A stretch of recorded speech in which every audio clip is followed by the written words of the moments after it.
حمان کون تھا؟ بسم اللہ الرحمن الرحیم۔ مصر کی تاریخ کا ایک ایسا بدترین انسان جو فرعون سے زیادہ جابر، ظالم اور بدبخت انسان تھا، اور اسی بدبخت انسان کی وجہ سے فرعون اللہ تبارک و تعالیٰ کی وحدانیت پر ایمان نہ لا سکا، اور فرعون کافر اور مشرک مرا اور ہمیشہ ہمیشہ کے لیے جہنمی بن گیا۔ زیادہ تر لوگ یہ جانتے ہیں کہ فرعون مصر کی تاریخ کا سب سے بدترین انسان تھا کہ جس نے خدائی کا دعویٰ کیا اور بنی اسرائیل کے مسلمانوں کا قتل عام کیا۔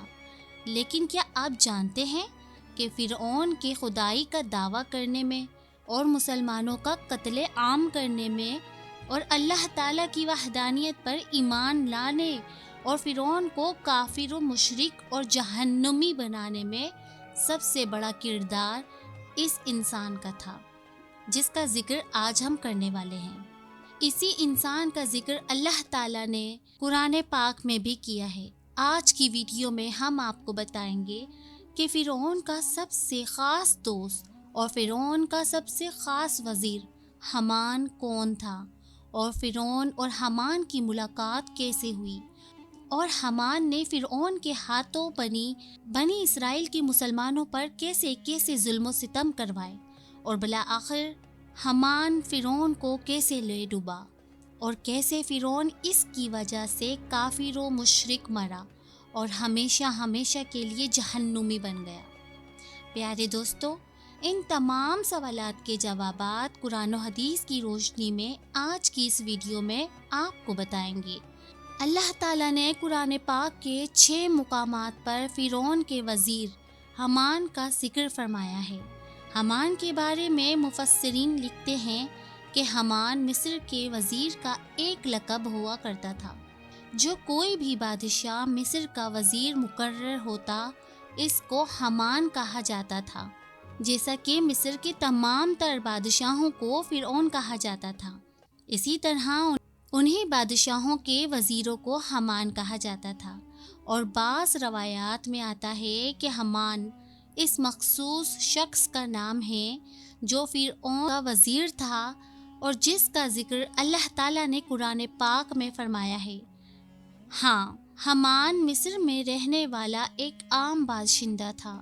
فرعون اور حمان کی پہلی ملاقات اس وقت ہوئی جب فرعون مزدوری کی تلاش میں مصر کی طرف نکلا، تو ایک مقام پر فرعون اور حمان کی ملاقات ہوئی۔ یہ ملاقات دیکھتے ہی دیکھتے دوستی میں بدل گئی، اور اس طرح یہ دونوں بدبخت ایک دوسرے کے پکے دوست بن گئے۔ فرعون وہ شخص تھا جس نے خدائی کا دعویٰ کیا اور بنی اسرائیل پر بے انتہا ظلم ڈھائے۔ اللہ تعالیٰ نے اس کی طرف حضرت موسیٰ علیہ السلام کو پیغمبر بنا کر بھیجا، اور اس کام میں آپ کا ساتھ دینے کے لیے آپ کے سگے بھائی ہارون علیہ السلام کو بھی منصب سے سرفراز فرمایا۔ فرعون کے باپ کا نام مصب بن زیان تھا، اور بعض نے کہا کہ فرعون کا نام مصب بن ولید تھا، اور 400 برس اس کی عمر تھی، اور اس مدت میں وہ کبھی بیمار نہ ہوا، کبھی سر درد نہ ہوا، اور نہ ہی کبھی کوئی دشمن اس پر غالب آیا۔ فرعون اسے اس لیے کہتے ہیں کہ وہ مصر کا بادشاہ تھا، اور مصر کے تمام فرمان راووں کو فرعون ہی کہا جاتا تھا، اور دوسری وجہ اس کی یہ بھی بیان کی گئی ہے کہ اس ملعون نے خدائی کا دعویٰ کیا تھا اور لوگوں کو کہا تھا کہ مجھے سجدہ کرو، میں ہی تمہارا خدا ہوں، اور جو سجدہ نہ کرتا یا انکار کرتا اسے وہ ملعون قتل کروا دیا کرتا تھا۔ اسی وجہ سے اسے فرعون کہا جاتا، یعنی غرور اور تکبر سے۔ اس نے جب دعوی خدائی کی مصائب میں مبتلا فرمایا، اور جب وہ کسی طور نہ مانا اور اسے غرب کے نیل کیا۔ مذکور ہے کہ فرعون کی پیدائش، بلکہ وہاں سے سیاست اور بیوشخنا ایک شہر وہاں تک آیا۔ یہاں اس کی ملاقات حمان سے ہوئی، جو کہ اس شہر کا ایک باشندہ تھا۔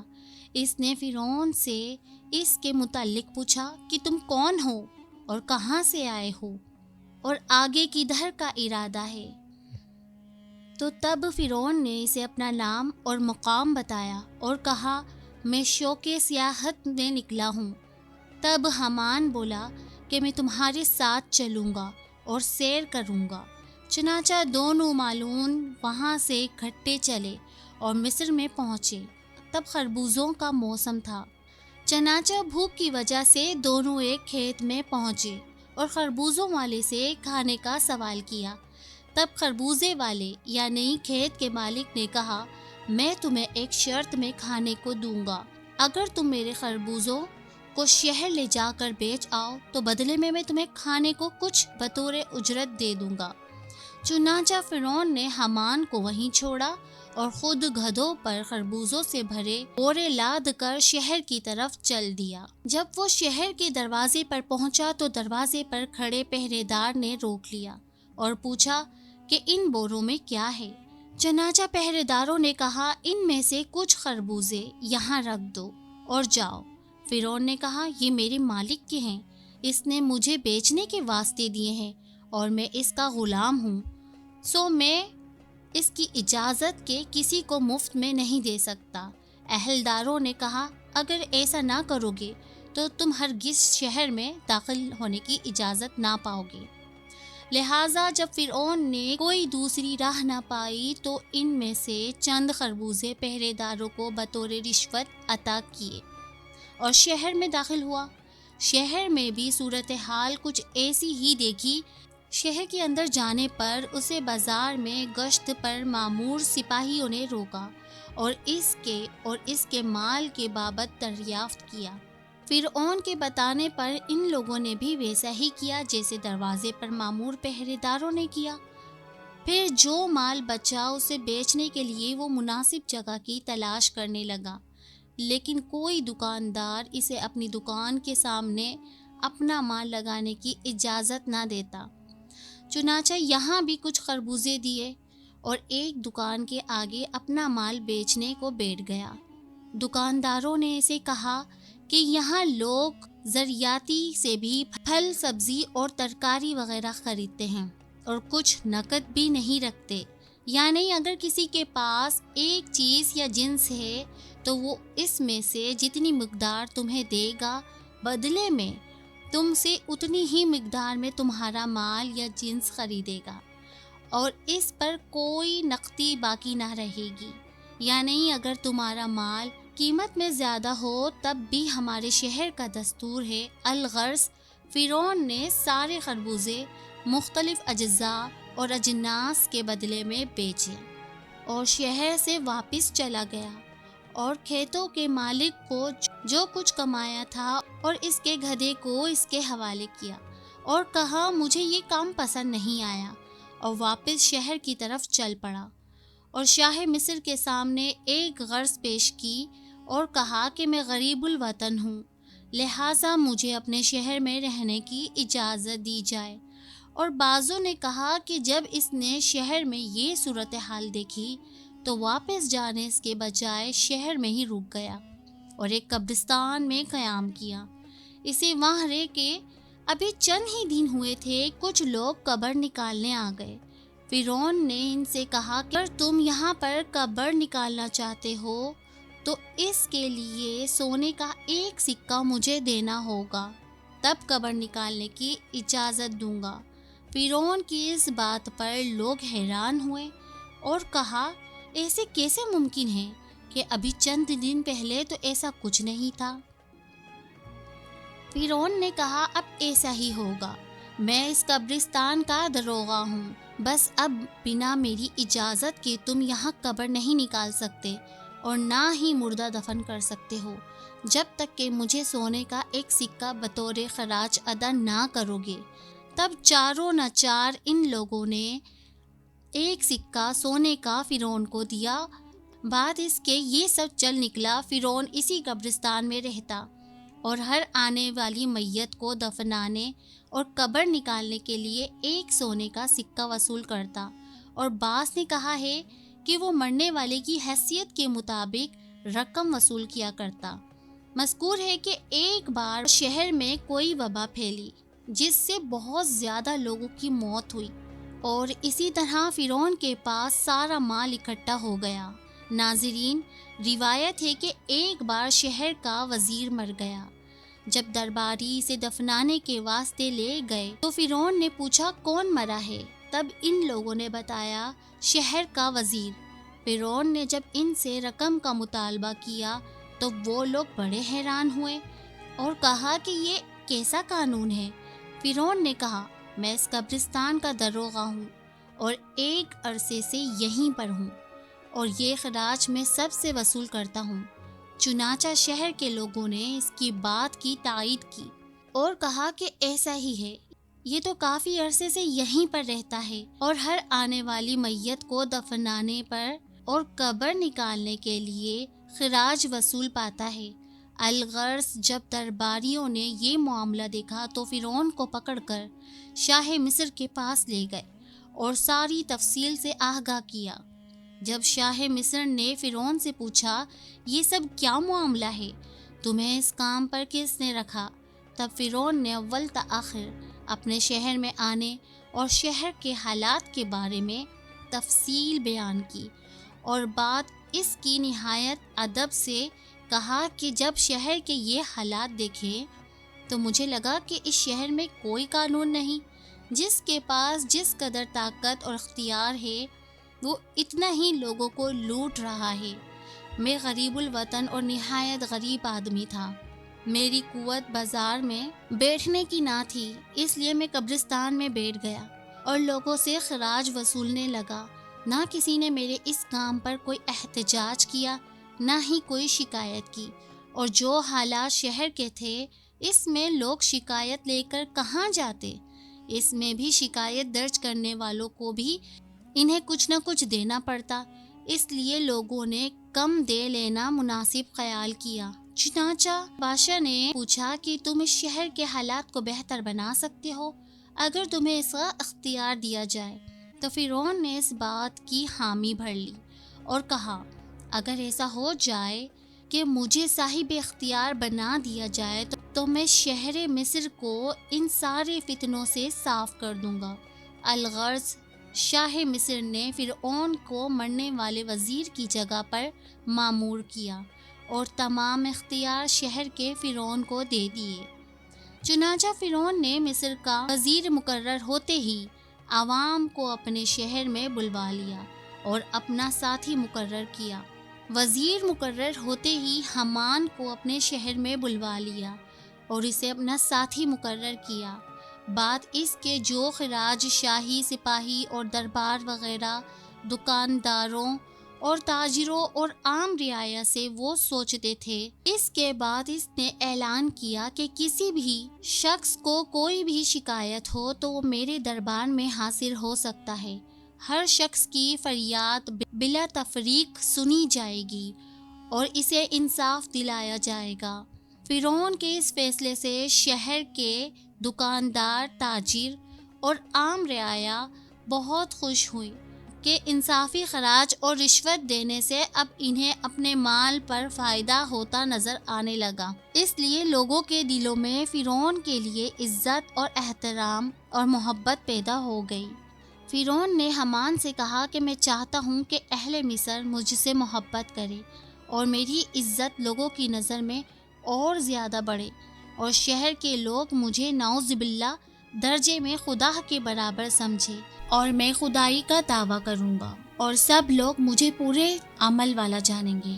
حامان نے کہا ایسا تبھی ممکن ہے پہلے تو آہستہ آہستہ خلقت شہر کو اپنے ہاتھ میں ملا، تاکہ جب تو خدائی کا دعویٰ کرے تو زیادہ تر لوگ تیری طرف داری کریں۔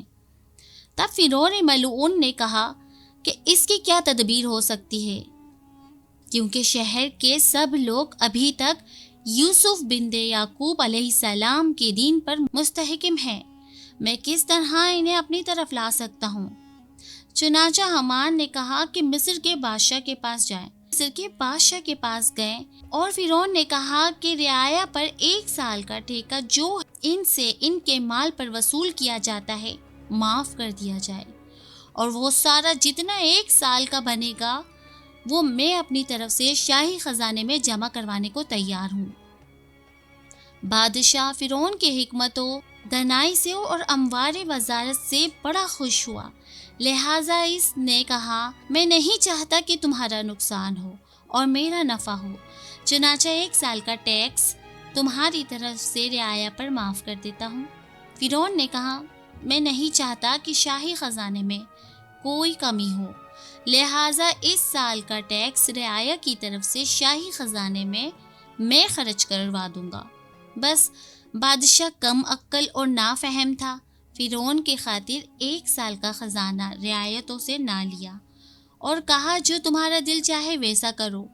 تب فرعون دیوان اور خزائنچیوں کو بلا کر پوچھا کہ مصر کا خزانہ 1 سال میں ریتوں سے کتنا وصول کیا جاتا ہے؟ انہوں نے بتایا اتنا ہوتا ہے۔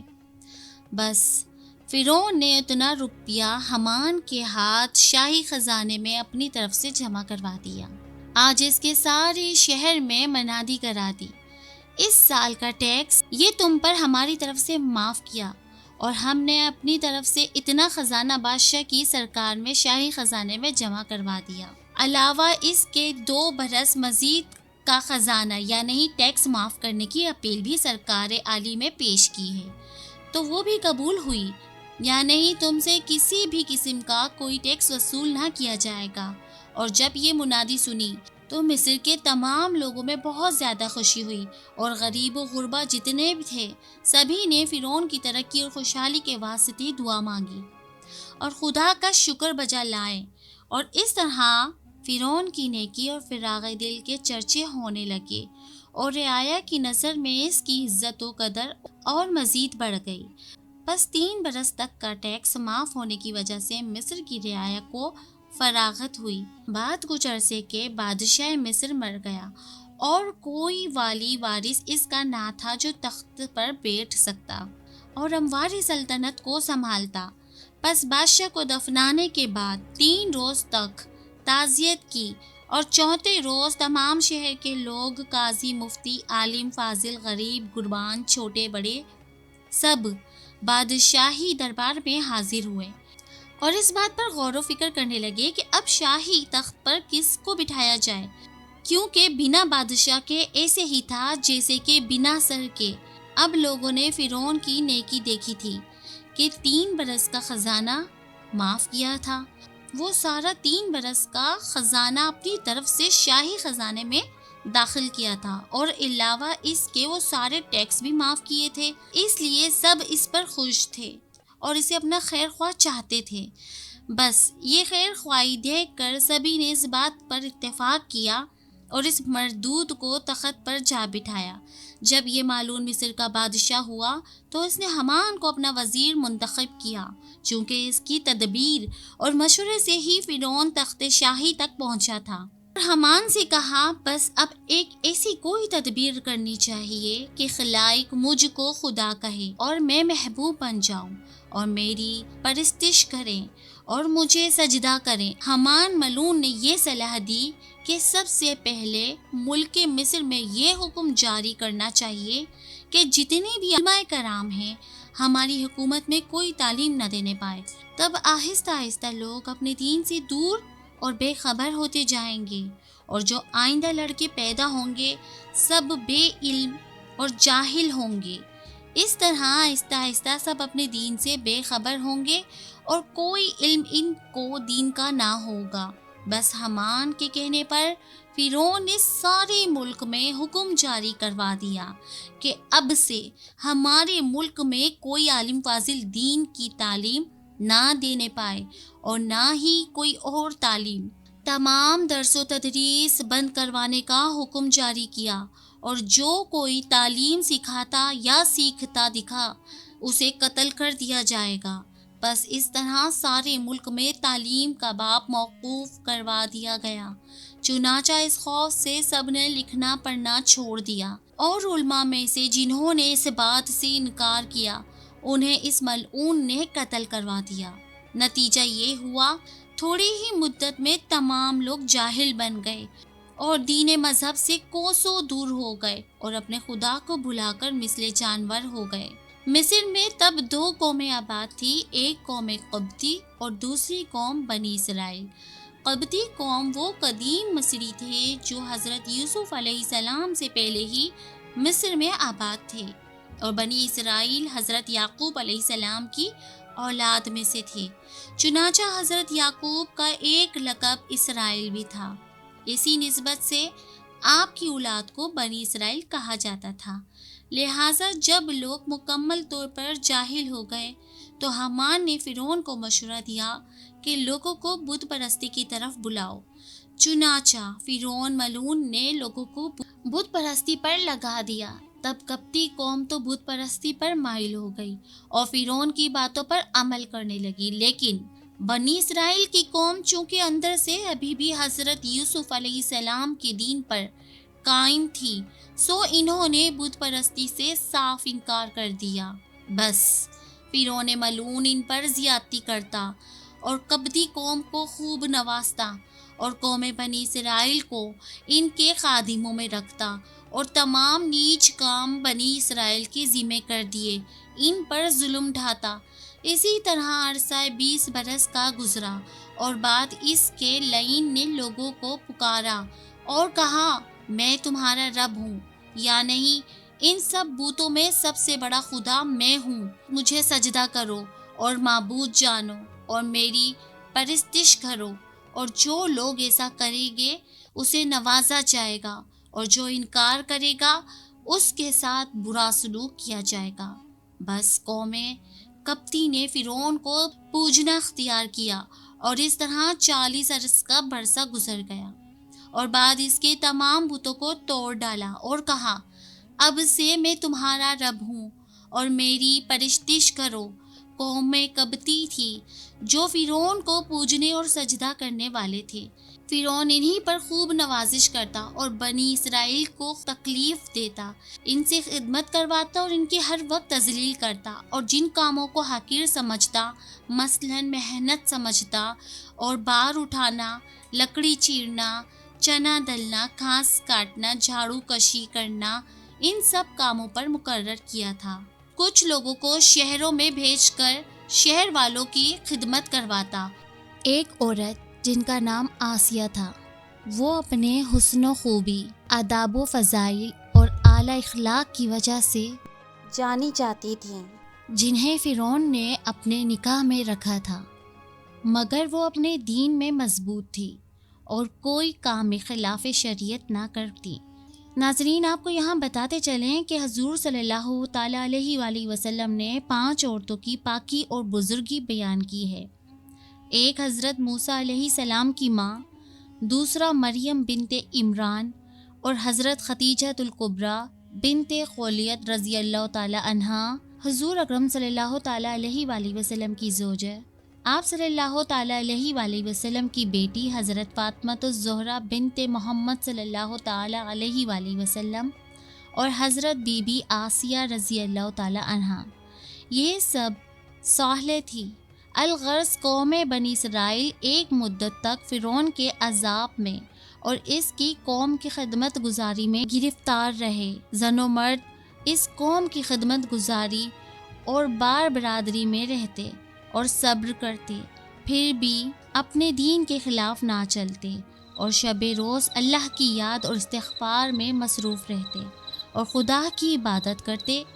عظیم فرعون کے ہر ظلم و ستم اور ہر گناہ کے پیچھے سب سے بڑا کردار حامان کا ہوا کرتا تھا۔ مصر کی تاریخ میں جتنے بھی ظلم ہوئے اور جتنے بھی لوگوں کا قتل عام کیا گیا اور جتنے بھی لوگوں کو بت پرستی کے اندر مبتلا کیا گیا اور جتنے لوگوں کو فرعون کو خدا نہ ماننے کی وجہ سے قتل کیا گیا، یہ تمام تر مظالم عوام کی مشاورت اور حامان کے حکم پر کیے گئے۔ بظاہر تو مصر کا بادشاہ فرعون تھا، لیکن فرعون جو کوئی بھی کام کرتا اپنے دوست حامان کی مشاورت کے بغیر نہیں کرتا، بلکہ مصر میں ہونے والی ہر برائی کے پیچھے حامان کی شیطانیت چھپی ہوئی تھی۔ حامان فرعون کو جو کوئی بھی مشورہ دیتا، فرعون وہی کام کرتا۔ اسی وجہ سے تاریخ کے اندر حمان فرعون سے بڑا ظالم اور جابی اور بدترین انسان قرار دیا گیا ہے۔ تو فرعون نے حمان سے کہا کہ میں مصر کے اندر خدائی کا دعویٰ کرنا چاہتا ہوں، اور میں چاہتا ہوں کہ مصر کے تمام لوگ مجھے اپنا خدا مانیں اور میری پوجا کریں، میرے سامنے سجدہ کیا کریں۔ کہنے لگا کہ خدائی کا دعویٰ کرنے کے لیے ایسا کرنا چاہیے کہ مصر کے تمام تر لوگ مجھے اپنا خدا ماننے لگے۔ تو اس وقت حمان نے فرعون کو یہ مشورہ دیا کہ سب سے پہلے مصر کے اندر دین اسلام کی تبلیغ پر پابندی لگائی جائے۔ چنانچہ اسی طرح حمان کے کہنے پر مصر کے اندر دینی درسگاہوں کو بند کر دیا گیا اور دین اسلام کی تبلیغ پر پابندی لگا دی گئی، اور پھر وقت کے ساتھ ساتھ لوگ حضرت یوسف علیہ السلام کے دین سے دور ہوتے گئے۔ اس کے بعد مصر کے لوگوں کو مبتلا کرنے کے لیے یہ چال چلی کہ مصر کے ہر گھر میں بتوں کی پوجا شروع کروا دی، اور اسی طرح مصر کے ہر گھر میں لوگ بتوں کی پوجا کے اندر مبتلا ہونے لگے اور اللہ تعالیٰ کی وحدانیت کو چھوڑ کر اس کی پوجا کرنے لگے۔ اس کے بعد جب فرعون اور حمان نے دیکھا کہ مصر کے تمام تر لوگ اللہ تعالیٰ کی ذات کو بھول چکے ہیں اور اللہ تعالیٰ کی وحدانیت کو چھوڑ کر بت پرستی کے اندر مبتلا ہو چکے ہیں، ان کو یہ مشورہ دیا کہ اب مصر کے تمام تر لوگوں کو اکٹھا کیا جائے اور ان کے سامنے خدائی کا دعویٰ کیا جائے، سجدہ کرنے کا حکم دیا جائے۔ چنانچہ فرعون نے ایسا ہی کیا، مصر کے تمام تر لوگوں کو ایک مقام پر اکٹھا کیا۔ ان تمام تر قبیلوں کے ساتھ اس نے خدائی کا دعویٰ کیا۔ اس وقت مصر کا سب سے بڑا قبیلہ خدا ماننے لگا اور اس کے سامنے سجدہ کرنے لگا۔ چنانچہ اس طرح فرعون نے خدائی کا جھوٹا دعویٰ کیا۔ روایت میں آتا ہے کہ جب اس فرعون نے خدائی کا جھوٹا دعویٰ کیا تو اس وقت کچھ ایسے لوگ بھی موجود تھے جن کے سینے ابھی بھی ایمان سے منور تھے، جو ابھی بھی اللہ تعالیٰ کی وحدانیت پر ایمان رکھتے تھے۔ فرعون کو جب ان لوگوں کا پتہ چلا تو فرعون بہت زیادہ غضبناک ہوا۔ چنانچہ اس وقت فرعون نے ان چند مسلمانوں پر ظلم و ستم کرنا شروع کر دیے اور ان کو اپنا غلام بنا لیا، اور مصر کا سب سے مشکل ترین کام اور بھاری بھرکم کام بنی اسرائیل کے ان چند مسلمانوں سے لیا جاتا، ان پر بدترین تشدد کیا جاتا۔ اس طرح جب فرعون اور حمان کا ظلم و ستم حد سے زیادہ بڑھنے لگا تو اللہ تعالیٰ نے بنی اسرائیل کی ہدایت کے لیے اپنے پیارے پیغمبر حضرت موسیٰ علیہ السلام کو معبود فرمایا۔ حضرت موسیٰ علیہ السلام نے فرعون کو اللہ تعالیٰ کا پیغام پہنچایا اور اللہ تعالیٰ کی وحدانیت کی طرف بلایا اور مسلمانوں پر ظلم و ستم کرنے سے منع فرمایا، لیکن فرعون اپنے سرکشی سے باز نہ آیا اور اسی طرح بنی اسرائیل کے مسلمانوں پر ظلم و ستم کرتا رہا اور اپنے کفر و شرک پر ڈٹا رہا۔ روایت میں آتا ہے کہ ایک مرتبہ حضرت موسیٰ علیہ السلام فرعون کے پاس تشریف لائے اور فرعون سے کہنے لگے کہ اے فرعون، اگر اللہ تعالیٰ کی وحدانیت پر ایمان لے آئے تو اللہ تعالیٰ دنیا میں تجھے 4 طرح کے انعامات فرمائے گا۔ حضرت موسیٰ علیہ السلام کی بات سن کر فرعون حضرت موسیٰ علیہ السلام سے پوچھنے لگا کہ وہ 4 نعمتیں کون سی ہیں جو تیرا رب مجھے عطا فرمائے گا۔ فرعون حضرت موسیٰ علیہ السلام سے کہنے لگا کہ مجھے ان نعمتوں کے بارے میں بتائیں، شاید میں اللہ تبارک و تعالیٰ کی وحدانیت پر ایمان لے آؤں۔ چنانچہ حضرت موسیٰ علیہ السلام نے اللہ تعالیٰ کے حکم سے فرعون کو یہ بتایا کہ اگر تو اللہ تعالیٰ کی وحدانیت پر ایمان لے آئے تو اللہ تعالیٰ پہلی نعمت تجھے یہ عطا فرمائے گا کہ تو ہمیشہ تندرست رہے گا، تو کبھی بیمار نہ ہوگا، اور دوسری نعمت اللہ تجھ پہ عطا فرمائے گا کہ ابھی تو ایک ملک کا بادشاہ ہے، اگر اللہ کی وحدانیت پر ایمان لے آئے گا تو اللہ تجھے 2 اور ممالک کی بادشاہی عطا فرمائے گا۔ جس ملک کی بادشاہت تجھے اللہ کی نافرمانی کے باوجود ملی ہے، تو سوچ اگر اللہ کی فرما برداری کرے تو اللہ تعالیٰ تجھے کیا کیا عطا فرمائے گا، اور اگر تو اللہ تبارک و تعالیٰ کی وحدانیت پر ایمان لے آئے تو اللہ تعالیٰ تجھے دنیاوی نعمتوں کے ساتھ ساتھ جنت کے اندر بھی جگہ عطا فرمائے گا۔ فرعون نے جب حضرت موسیٰ علیہ السلام کی یہ بات سنی تو حضرت موسیٰ علیہ السلام کی باتوں سے بہت متاثر ہوا۔ فرعون نے جب حضرت موسیٰ علیہ السلام کی باتیں سنی تو حضرت موسیٰ علیہ السلام سے کہنے لگا، پہلے میں اپنی بیوی سے مشورہ کروں گا۔ اس کے بعد فرعون گھر گیا اور اپنی بیوی حضرت آسیہ سے جا کر کہنے لگا کہ حضرت موسیٰ علیہ السلام نے فرمایا ہے کہ اگر میں اللہ تعالیٰ کی وحدانیت پر ایمان لے آؤں تو اللہ تعالیٰ مجھے فلاں فلاں نعمتوں سے نوازے گا۔ یہ بات سن کر حضرت آسیہ رضی اللہ تعالیٰ عنہ بہت خوش ہوئیں اور فرعون سے کہنے لگی کہ اے فرعون، اللہ تبارک و تعالیٰ کی نعمتوں پر تو اپنی جان کو قربان کر دے اور اللہ تبارک و تعالیٰ کی وحدانیت پر ایمان لے آ۔ یہ کہتے ہوئے حضرت آسیہ رضی اللہ تعالیٰ عنہا زاروں قطار رونے لگی، کہنے لگی کہ آفتاب تیرا تاج ہوگا۔ حضرت آسیہ فرعون سے کہنے لگی کہ آپ کو کسی سے مشورہ کرنے کی کوئی ضرورت نہیں، بلکہ آپ کو اللہ تعالیٰ کی وحدانیت پر ایمان لے آنا چاہیے اور دعوت حق کو قبول کر لینا چاہیے۔ چنانچہ حضرت آسیہ کی یہ بات سن کر فرعون حضرت آسیہ سے کہنے لگا کہ ایک بار میں اپنے وزیر حامان سے بھی مشورہ چاہوں گا۔ تو حضرت آسیہ فرعون سے کہنے لگی کہ حامان سے مشورہ کرنے کی کوئی ضرورت نہیں، کیونکہ وہ اس بات کا اہل نہیں۔ لیکن چونکہ حامان فرعون کا سب سے قریبی دوست تھا اور سب سے خاص وزیر تھا، لہٰذا فرعون مشورہ کرنے کے غرض سے حامان کے پاس گیا اور سارا ماجرا حامان کو بتایا۔ اور فرعون حامان سے پوچھنے لگا، اب مجھے بتا کہ کیا کرنا چاہیے۔ حامان نے جیسے ہی فرعون کی یہ بات سنی تو غصے سے لال گیلا ہو گیا اور زاروں قطار رونے لگا اور اپنے گریبان کو پھاڑنے لگا، اور حامان نے اپنے دستار کو اٹھا کر زمین پر مارا اور شور و غل کرنے لگا اور روتے ہوئے کہنے لگا کہ حضرت موسیٰ علیہ السلام نے آپ کی شان میں معاذ اللہ یہ گستاخی کیسے کی؟ آپ کی شان تو یہ ہے کہ تمام کائنات آپ کی وجہ سے چلتی ہے اور مشرق سے لے کر مغرب تک ہر چیز آپ کی تابع ہے، اور دنیا کے تمام بڑے بڑے بادشاہ آپ کے دربار میں سجدہ زیر ہوتے ہیں۔ فرعون کا وزیر یعنی حامان فرعون سے کہنے لگا کہ حضرت موسیٰ علیہ السلام نے آپ کی توہین کی ہے کہ آپ اللہ تبارک و تعالیٰ کی وحدانیت پر ایمان لے آئے، جبکہ پوری کائنات آپ کو سجدہ کرتی ہے، آپ پوری دنیا کے رب ہیں۔ اس طرح حامان فرعون کو بھڑکانے لگا کہ آپ حضرت موسیٰ علیہ السلام کی بات مان کر ایک ادنا غلام بننا چاہتے ہیں اور خدا سے انسان بننا چاہتے ہیں، جبکہ یہ آپ کی بڑی توہین ہے۔ اگر آپ نے اسلام قبول کرنا ہی ہے تو اس سے پہلے مجھے مار ڈالیے تاکہ میں اپنی زندگی میں آپ کی یہ توہین اپنی آنکھوں سے نہ دیکھ سکوں۔ چنانچہ اس طرح حامان فرعون کو غرور و تکبر کا جھوٹا لالچ دے کر بہکانے لگا اور دعوت حق کو قبول کرنے سے منع کرنے لگا۔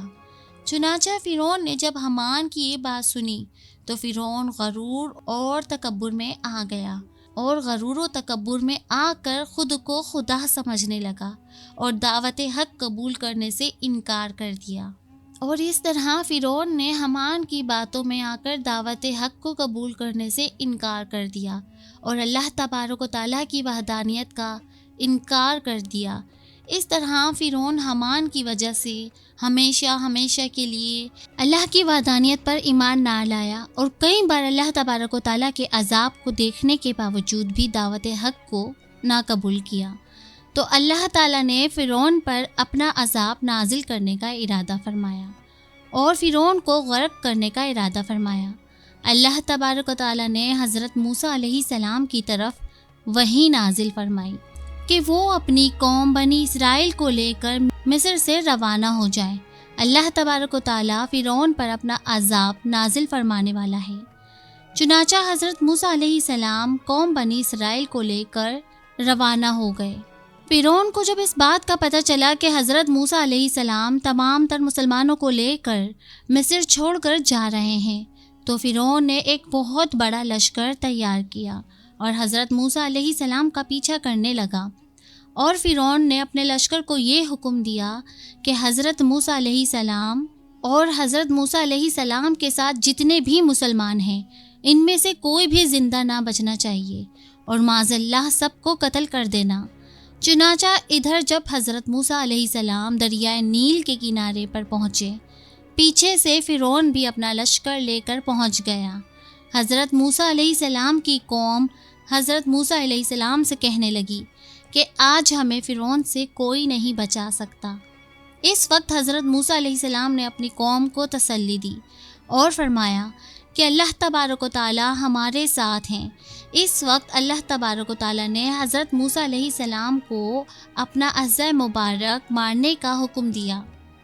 چنانچہ جیسے ہی حضرت موسیٰ علیہ السلام نے اللہ تعالیٰ کے حکم کے مطابق اپنے عصا کو دریائے نیل کے کنارے پر مارا تو دریائے نیل میں سے راستہ بن گیا اور حضرت موسیٰ علیہ السلام اور ان کی قوم نے دریائے نیل کو آسانی کے ساتھ عبور کر لیا۔ ادھر جب فرعون دریائے نیل کے کنارے پر پہنچا تو فرعون بھی اپنے لشکر کو لے کر دریائے نیل کے اندر داخل ہو گیا۔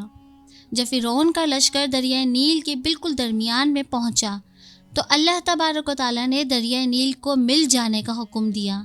چنانچہ دریائے نیل اللہ تعالیٰ کے حکم کے مطابق فرعون کے لشکر کی طرف بڑھنے لگا۔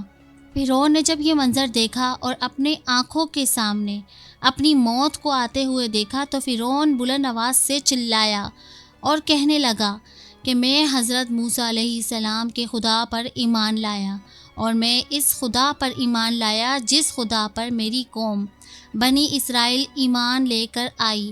اس طرح جو فرعون غرق ہونے لگا تو وہ دعا مانگنے لگا۔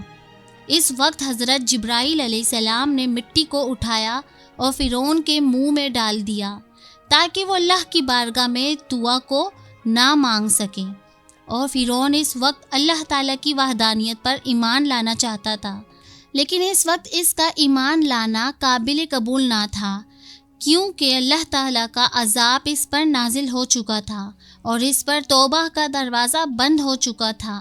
اس کے بعد اللہ تعالیٰ کے حکم سے دریائے نیل آپس میں مل گیا اور فرعون اور اس کا پورا لشکر دریائے نیل کے اندر غرق ہو گیا، ہلاک ہو گیا۔ آج بھی فرعون کے ہنوج شدہ لاش عبرت کا نشان بنی مصر کے عجائب خانے میں محفوظ ہے۔ اس سارے واقعے کو اللہ تعالیٰ نے قرآن مجید میں بیان کیا ہے۔ اور بنی اسرائیل کو سمندر سے گزار لے گئے۔ پھر فرعون اور اس کے لشکر ظلم زیادتی کے غرض سے ان کے پیچھے چلے، حتیٰ کہ جب فرعون ڈوبنے لگا تو بول اٹھا، میں نے مان لیا کہ خداوند حقیقی ہے، اس کے سوا کوئی نہیں جس پر بنی اسرائیل ایمان لائے، اور میں بھی سر اطاعت جھکا دینے والوں میں سے ہوں۔ جواب دیا گیا، اب ایمان لاتا ہے، حالانکہ اس سے پہلے تک تو نافرمانی کرتا رہا اور فساد برپا کرنے والوں میں سے تھا۔ اب تو ہم صرف تیری لاش کو ہی بچائیں گے تاکہ تو بعد کی نسلوں کے لیے نشانی اور عبرت بنے، اگرچہ بہت سے انسان ایسے ہیں جو ہماری نشانیوں سے غفلت برتتے ہیں۔ ان آیات میں اللہ تعالیٰ نے ایک پیش گوئی فرمائی ہے کہ ہم فرعون کی لاش رکھیں گے تاکہ بعد میں آنے والے لوگوں کے لیے وہ باعث عبرت ہو، اور اپنے آپ کو خدا کہلوانے والے کی لاش کو دیکھ کر آنے والی نسلیں سبق حاصل کریں۔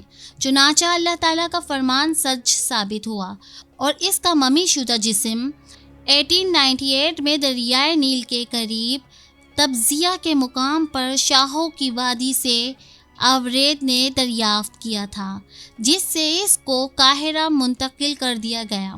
8 جولائی 1907 کو اس کے جسم سے غلافوں کو اتارا اور اس کی لاش پر نمک کی ایک تہ جمی تھی جو کھارے پانی میں اس کی غرقاکی کی کھلی علامت تھی۔